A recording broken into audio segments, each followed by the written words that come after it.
यदि तुम विजय चाहो भी तो यह आवश्यक नहीं कि विजय तुम्हारी ही हो जाए, तुम्हारी पराजय भी हो सकती है। किंतु यदि तुम विजय से मोहित नहीं होगे तो पराजय से भी नहीं घबराओगे। यदि तुम ये सोचो पार्थ कि चाहे विजय हो चाहे पराजय, किंतु तुम तो केवल इसलिए युद्ध कर रहे हो कि युद्ध करना तुम्हारा कर्तव्य है, तो विजय के सुख या पराजय के दुख का प्रश्न ही नहीं उठता। और जो न विजय से सुखी हो और न पराजय से दुखी, वही स्थित प्रज्ञ है।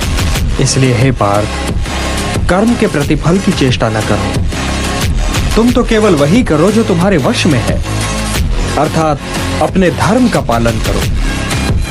यही कर्मयोग है पार्थ, यही कर्मयोग है। बोल रहे हैं, अगर भयानक से भयानक विपत्ति को ऐसे न नष्ट कर दे तो बता देना।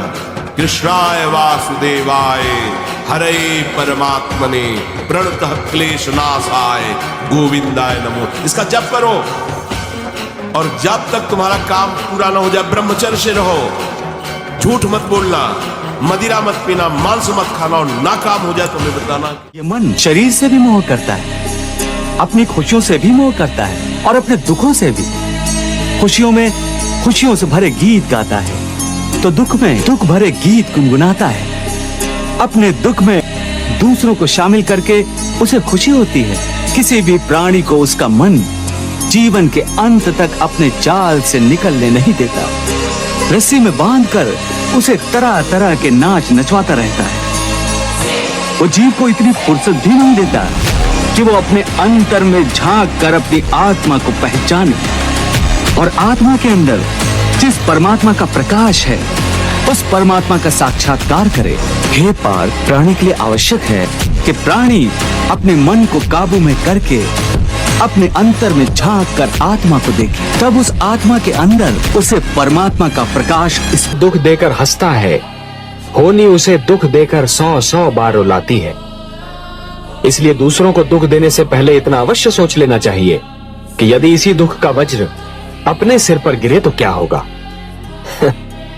महादेवी, जिस प्रकार बिच्छू को यह ज्ञान नहीं होता कि उसका डंक केवल किसी और को नहीं स्वयं उसे भी चुभ सकता है, उसी प्रकार एक दुष्कर्मी को भी यह ज्ञान नहीं होता कि उसका दुष्कर्म स्वयं उसे भी हानि पहुंचा सकता। बोलना ये बहुत अच्छी बात है, कम बोलना अच्छी बात है। जब बोलो विचार करके बोलो, नहीं मौन रहो, नाम जप करो, पर दूसरे की बोली हुई बात अपने हृदय में मत लाओ, नहीं तो आप दुखी होते। और प्रगति में सबसे बड़ी रुकावट तभी उत्पन्न होती है महादेवी, जब मानव प्राचीन डगर से हटना नहीं चाहता, जब वो नई विचारधाराओं से भयभीत हो जाता है।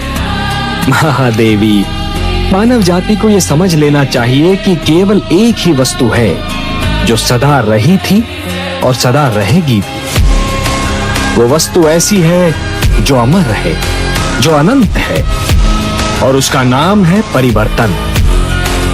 महादेवी, परिवर्तन ही है जो सदैव होता रहा है और सदैव होता भी रहेगा, क्योंकि परिवर्तन ही मानव जाति की प्रगति का रहस्य है। जिंदगी से लड़ना सीखो, हारना नहीं। सच्ची मानो, ये मनुष्य जन्म है, हम अविनाशी हैं, परमात्मा के अंश। दहाड़ना सीखो, हर कष्ट को गले लगाना सीखो, हर संघर्ष को रौंदना सीखो। अरे बिल्ली कुत्ते की तरह रो करके मर जाना ये मनुष्य जन्म नहीं। तुम तो कह रहे हो कि तुमने ये योग सूर्य से कहा था, परंतु तुम्हारा जन्म तो इसी काल में हुआ है और सूर्य का जन्म तो पुराना है। फिर तुमने ये योग सूर्य से कैसे कहा? हे अर्जुन, इस मृत्यु लोक में तुम्हारे और मेरे अनेक जन्म हो चुके हैं और आगे भी होते रहेंगे।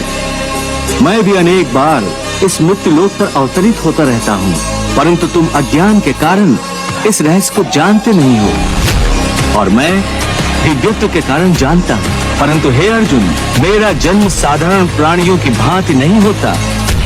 मैं अविनाशी हूँ और अजन्मा भी हूँ। मैं समस्त भू प्राणियों का ईश्वर हूँ, इसलिए मेरा जन्म प्राकृत मनुष्यों के सदृश नहीं है। मैं प्रकृति को अधीन करके अपने योग माया के द्वारा प्रकट होता हूँ। पिछले जन्म में जब तुम्हारी मृत्यु हुई होगी उस समय तुम्हारे सब संबंधी रिश्तेदार रोए होंगे, परंतु आज इस जन्म में तुम्हें याद भी नहीं कि किस किस ने तुम्हारी मृत्यु पर विलाप किया था। आज तुम्हारे लिए उनका या उनके रोने धोने का कोई मोल नहीं। इसलिए समझा रहा हूं कि ना किसी के मरने का शोक करो, ना किसी के साथ नाता टूटने का दुख मानो। वैसे भी मेरी माया इतनी प्रबल है अर्जुन कि जिन्हें तू समझता है कि तेरी मृत्यु के बाद शोक करेंगे, सारा जीवन रोते रहेंगे, वो भी असत्य है। मेरी माया के प्रभाव से थोड़े ही दिनों के बाद उन रोने वालों को तू फिर हंसता खेलता देखेगा। वश में करना होगा। और हठीला है, और बहुत ही हठीला है। अगर ये ठान लिया कि वो चीज हमें चाहिए, अभी 1000 बार आपके सामने रखेगा वो चीज चाहिए, वो चीज आप कहोगे नहीं। अब इतनी व्यथा पैदा को एक काम पर लगा दो, वो वहां से भागेगा। उसे पकड़ कर लाओ, वो फिर भागेगा। उसे फिर पकड़ो, ऐसा बार बार करना पड़ेगा। जैसे घोड़े का नवजात शिशु एक क्षण के लिए भी स्थिर नहीं रहता, क्षण क्षण में इधर उधर फुदकता रहता है, परंतु यदि सवार दृढ़ संकल्प हो तो अंत में वो सरकश घोड़े पर सवार हो जाता है। उसी प्रकार मन को भी नियंत्रण की रस्सी में बांधकर बार बार अपने रास्ते पर लाया जाता है, तो अंत में वो अपने स्वामी का कहना मानना शुरू कर देता है। इसी को कहते हैं अभ्यास की तलवार चलाना। अच्छी है मगर थोड़ी सी कड़वी है। पहाड़ पर चढ़ने वाला व्यक्ति झुककर चलता है, नीचे उतरने वाला व्यक्ति हमेशा अकड़ कर चलता है। तो जो झुककर चलता है वो ऊंचाई की तरफ बढ़ रहा है, और जो अकड़ कर चलता है वो नीचे की ओर जा रहा है। अभिमान एक फरिश्ते को भी शैतान बना देता है, और विनम्रता एक साधारण से साधारण मनुष्य को भी फरिश्ता बना देती है। इसलिए अपनी लाइफ में विनम्रता को जरूर रखिए, क्योंकि ये आपको ना सिर्फ आगे बढ़ने में मदद करेगी, इसी से ही आपकी दुनिया में पहचान भी बनेगी, है ना। कभी कभी ऐसा भी होता है कि दिल भर आता है पर आंखें सूखी रहती हैं, क्योंकि अब रोना भी थक गया है। मैं हर रात खुद को समझाता हूं कि सब ठीक है, पर सुबह फिर वही खालीपन, वही तन्हाई, जैसे जिंदगी मुझसे माफी मांग रही हो। तू खो गया है या मैं, समझ नहीं आता, पर जो पहले हम थे अब बस कहानियों में है। अक्सर वो बातें सबसे ज्यादा तोड़ती हैं जो कभी सबसे ज्यादा भरोसे से की जाती हैं। मैं किसी से शिकायत नहीं करता अब, क्योंकि जब दर्द अपनी औकात दिखाता है तो दुनिया तमाशा देखने लगती है। हमने सबको हंसते हुए अपना दर्द दिखाया और लोगों ने समझा कि हम मजबूत हैं, पर हकीकत ये थी कि हम बस टूटने की आदत बना चुके थे। कुछ बातें कहने से नहीं, सिर्फ सहने से समझ आती हैं, और कुछ दर्द बस खामोशियां ही बयां कर पाती है। और हाँ मेरे दोस्त, आप लोग मेरे वीडियो तो देखते हैं लेकिन फॉलो नहीं करते, प्लीज फॉलो भी करो। सफर की शुरुआत करते हैं वो मंजिल भी पा लेते हैं। बस एक बार चलने का हौसला रखना जरूरी है, क्योंकि अच्छे लोगों का तो रास्ते भी इंतजार करते। दिल साफ होता है वो अक्सर हर जगह ठुकरा दिया जाता है, क्योंकि जिस इंसान के आंसू बात बात पर निकल आते हैं वो दिल का कमजोर नहीं बल्कि दिल का सच्चा होता है। कदर करना सीख लो, क्योंकि ना जिंदगी वापस आती है ना ही जिंदगी में आए हुए लोग। कई बार तबीयत दवा से नहीं, सिर्फ हालचाल पूछने से भी ठीक हो जाती है। मैंने वक़्त से पूछा मेरा कसूर क्या था। वक़्त ने हंसकर कहा, गलती बस इतनी थी कि तूने हर किसी को अपना समझा और लोगों ने तुझे सिर्फ अपने मतलब का समझा। जब इंसान अंदर से मौन हो जाता है तो बाहर की खुशियां भी उसे नहीं हंसा पाती। बनो और पैसे छापो, चाणक्य नीति का शक्तिशाली रहस्य।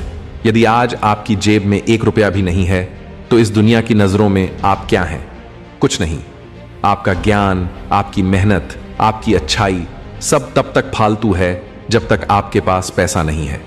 कोई नहीं पूछेगा कि आपने कितनी रातें जागकर खून पसीना एक किया। कोई नहीं रोकेगा आपको जब आप भूखे पेट सोते हैं। दुनिया सिर्फ उनकी सुनती है जिनके पास ताकत होती है, और आज की तारीख में सबसे बड़ी ताकत क्या है? पैसा। लेकिन अब सवाल यह उठता है, यह पैसा आता कैसे है? क्या इसके लिए ईमानदार बनना पड़ता है? क्या इसके लिए दुनिया को खुश कर? अगर रास्ता आपने अलग चुना है तो उस पर तकलीफें, मुसीबतें, कठिनाइयाँ ये सब भी तो सहनी पड़ेगी ना। अगर भीड़ में चलते तो सब तुम्हारा साथ देते, लेकिन अब जब तुम उस रास्ते पर चल ही पड़े हो जिस पर चलकर तुम्हें तुम्हारी मंजिल मिलने वाली है, तो अब उससे पीछे मत हटना, डरना मत, घबराना मत। एक बार जब आप इस दुख तकलीफों वाले सफर से निकल जाएंगे, डेफिनेटली आपको आपकी मंजिल मिलेगी, और यही आपकी सफलता, आपकी पहचान का कारण बनेगी।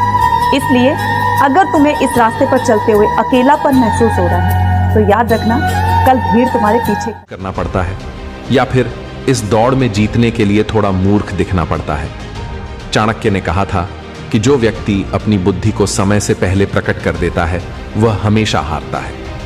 मतलब अगर तुम इस दुनिया में असली पैसे कमाना चाहते हो तो सबसे पहले दिखाओ कि तुम्हें कुछ आता ही नहीं। हां, तुमने सही सुना, मूर्ख बनो और पैसे छापो। ये लाइन सुनते ही दिल में शायद कुछ चुभा होगा। क्या आप भी उन लोगों में से हैं जिन्हें समाज ने यही सिखाया कि हमेशा बुद्धिमान दिखो, हर किसी को बताओ कि तुम क्या क्या जानते हो, हर जगह साबित करो कि तुम सबसे समझदार हो? पर सच बताऊं, इस दुनिया में सबसे बड़ा झूठ यही है, क्योंकि असली खिलाड़ी कभी अपने पत्ते नहीं खोलता। जब आप खुद को मूर्ख दिखाते हो, दुनिया आपको हल्के में लेती है, वह आपको छोटा समझती है और यहीं पर आप उन्हें मात दे सकते हो। सोचो, अगर आपके पास एक ऐसा तरीका हो जिससे आप बिना लड़ाई के, बिना शोर के, बिना दिखावे के सीधे खेल के राजा बन सको, तो चाणक्य ने यही किया था। ना कोई तलवार चलाई, ना कोई युद्ध लड़ा, बस नीतियां रची, चालें चली और उन चालों के दम पर एक पूरा साम्राज्य बना डाला। ना भी जरूरी है, औकात का पता चलता है। बढ़ते हैं जब हाथ उठाने को तब जाकर अपनों को पता चलता है। जिन्हें गुस्सा आता है अक्सर वो लोग सच्चे होते हैं। मैंने झूठों को दिन रात मुस्कुराते हुए देखा है। सीख रहा हूँ इंसानों को पढ़ने का हुनर। ये सुना है कि चेहरे पर किताब नहीं पता ये लाइंस किसने लिखी हैं, पर जिन्होंने भी ये इतनी खूबसूरत पंक्तियां लिखी हैं उन्हें दिल से मेरा धन्यवाद। तू अपनी खूबियां ढूंढ, खामियां निकालने के लिए लोग हैं ना। अगर रखना है कदम तो आगे रख, पीछे खींचने के लिए लोग हैं ना। सपना देखना है तो ऊंचा देख, नीचा दिखाने के लिए लोग हैं ना। तू अपने अंदर जुनून की चिंगारी भड़का, जलने के लिए लोग हैं ना। प्यार करना है तो खुद से कर, नफरत करने के लिए लोग हैं ना। तू अपनी अलग पहचान बना, भीड़ में चलने के लिए लोग हैं ना। तू कुछ करके दिखा दुनिया को, तू कुछ करके दिखा दुनिया को, तालियां बजाने के लिए लोग हैं ना।